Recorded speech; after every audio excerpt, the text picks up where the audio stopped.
Hello students. Today in this lecture we'll study about the index numbers. After this lecture we'll be able to understand the meaning and the uses of the index numbers. Also, we'll be able to know the various methods of constructing index numbers. So, what is an index number?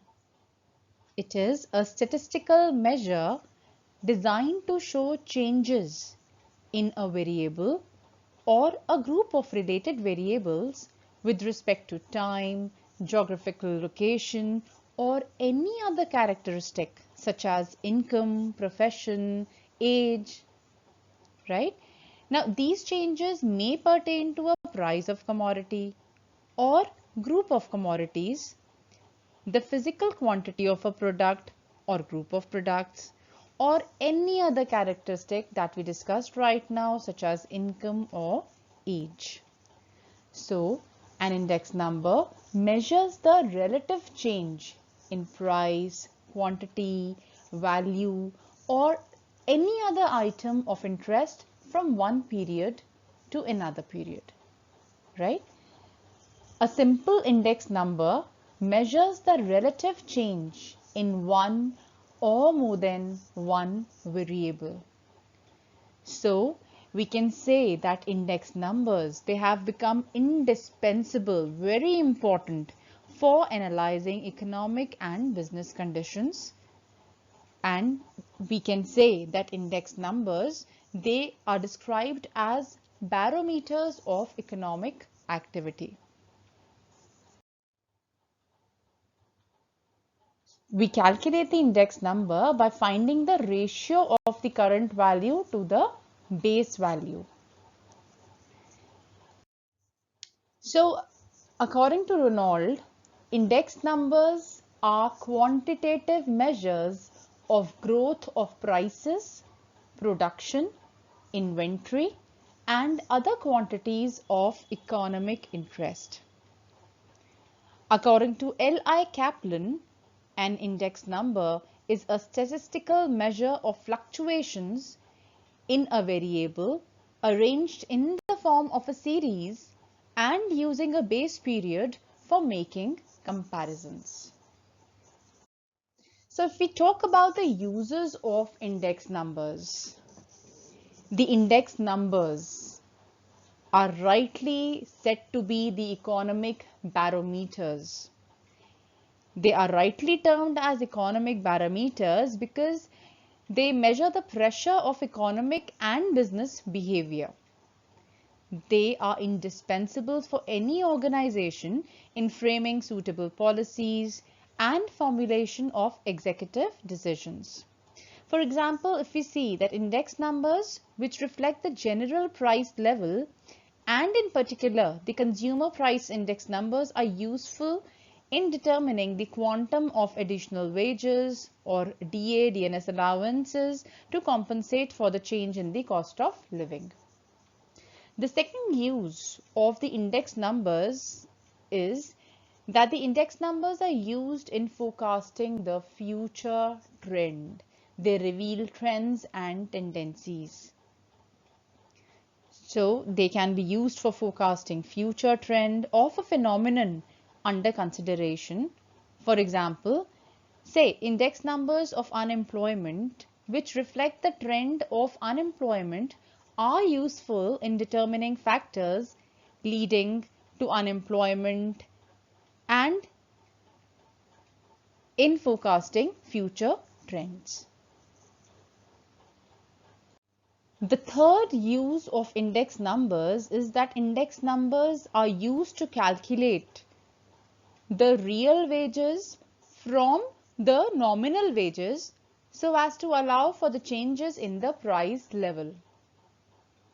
The process of obtaining the real wages from the nominal wages on adjustment by the cost of living index is known as deflation. So therefore, we can say that index numbers are very useful in deflating.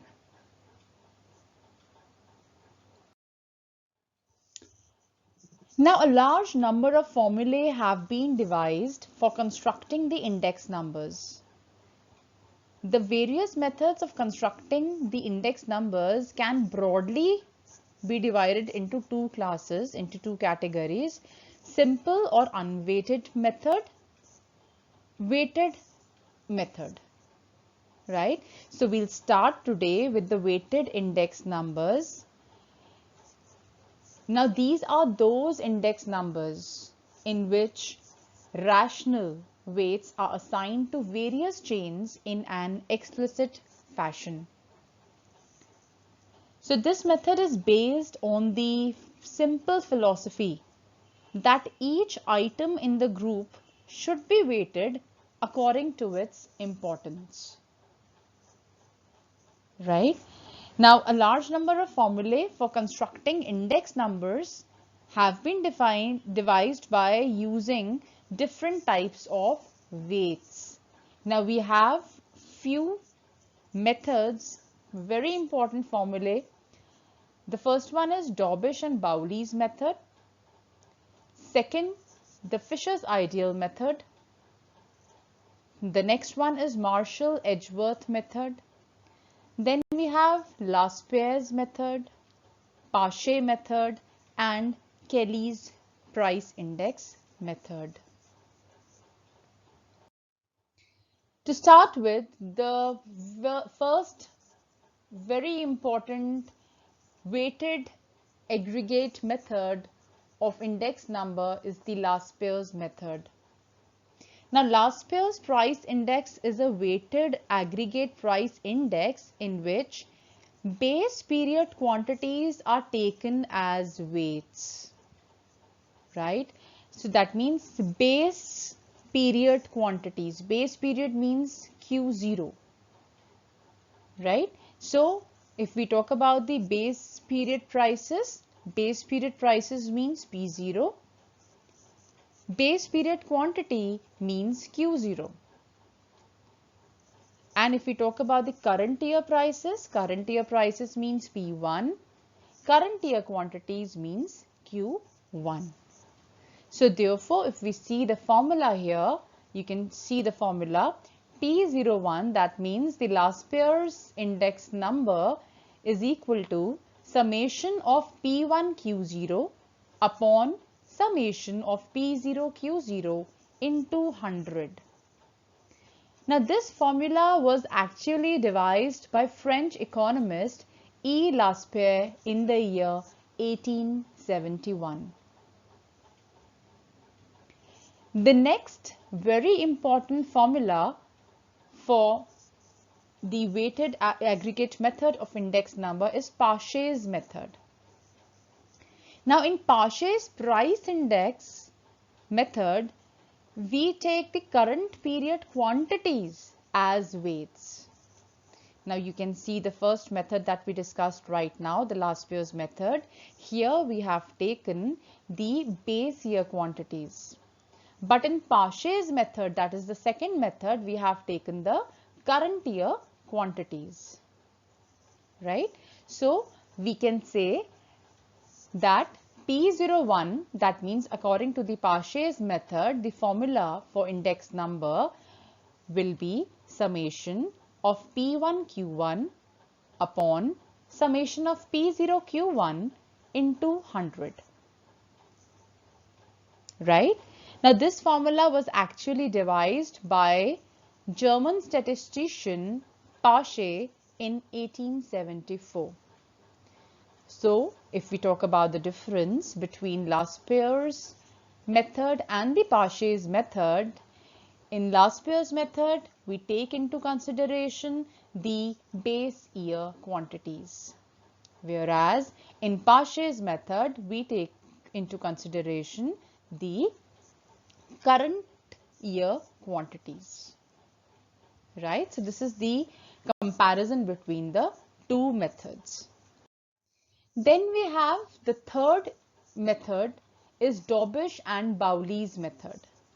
Now this index that is suggested by Daubish and Bowley, this is based on simple arithmetic mean of Laspaire and Pache.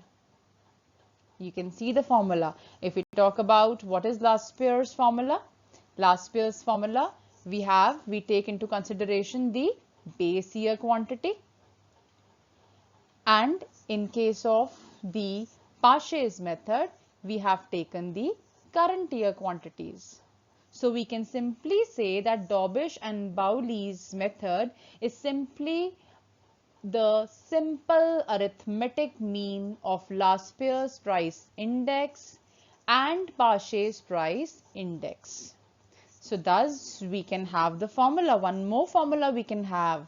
P01 is equal to L plus P upon 2, where L stands for summation of P1 Q0 upon summation of P0 Q0, and where P stands for summation of P1 Q1 upon summation of P0 Q1.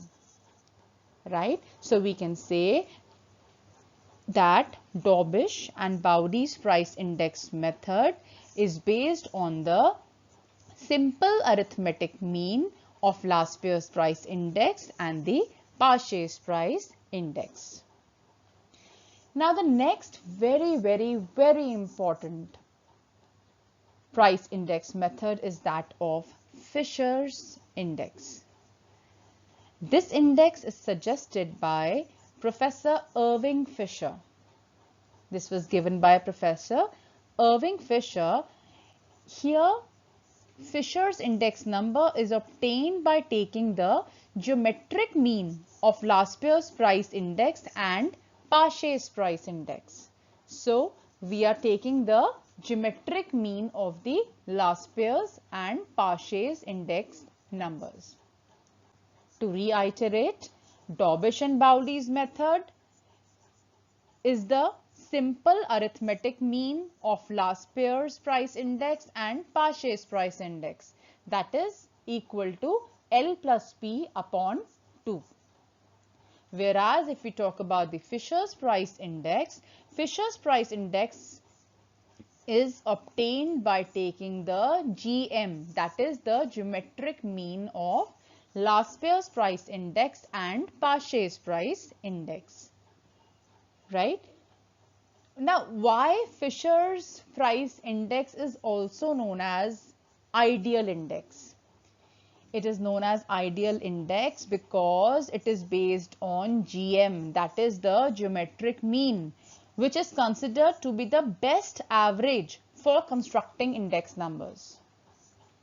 Right? So, because Fisher's price index is based on the geometric mean and geometric mean is considered to be the best average for constructing index numbers, therefore Fisher's price index is termed as an ideal index. So, this is termed as an ideal index. Also, it is influenced by both base period as well as the current period quantities as weights. So, this is the second reason why Fisher's price index is also known as the ideal index. Right? Another reason that why Fisher's index is also known as the Fisher's ideal index is that Fisher's index satisfies the various tests of consistency. Like we have time reversal test and factor reversal test. Now these tests of consistency we'll discuss sometime later in the given chapter. Right? So let's move on to the next set of formula. You can see Marshall-Edgeworth method. Now Marshall-Edgeworth price index method is a weighted aggregate price index in which the weight for each item is taken as the arithmetic mean of the quantities consumed in the base period as well as the current period. Right? So, if we talk about this index number is a very good approximation to the Fisher's ideal index number. right? Now, why it is a very good approximation to the Fisher's ideal index number? Because here we take into consideration the arithmetic mean of the quantities consumed in the base period as well as the current period. The next index number is the Kelly's method, Kelly's price index. Now, this index was suggested by Truman L. Kelly. The name is Truman L. Kelly. Now, this weighted aggregate price index, the items are weighted by the usage quantities, which may refer to some representative period. Now, this representative period may not be necessarily the base period or the current period. It can be any year. It can be base year or it can be the current year. Right? Now, we'll start with some illustrations, some questions, and we'll try to solve the questions. Now, we can see this question. Given below are the price quantity data with price quoted in rupees per kg and production in quintals. Find Laspeyres index, Paget's index and Fisher ideal index. Now, this is the question that is given to us. 2002 is the base year, 2007 is the current year. Now, base year price, we can denote it as P0, right? This is the production, right? So, production, we can say quantity is Q0. If we talk about the current year price, we can denote as P1 and current year quantity, we can denote it as Q1. So, P0, Q0, P1 and Q1 of the three items are mentioned in the table, right? So, we have beef, mutton, chicken in the table that's given here. So, what we will do, we just have to substitute the values in the formula here. You can see what we will do. The three items are given. You can see the table. Three items are given: beef, mutton and chicken, right? The prices are given. P0, price of the base year, quantity of the base year, this is the part of the question only, price of the current year and quantity of the current year is given to us in the given question, right? Now, here we are supposed to calculate the Laspeyres price index, Paget's price index and the Fisher's price index, right? So, for that we will make other tables where we will multiply it.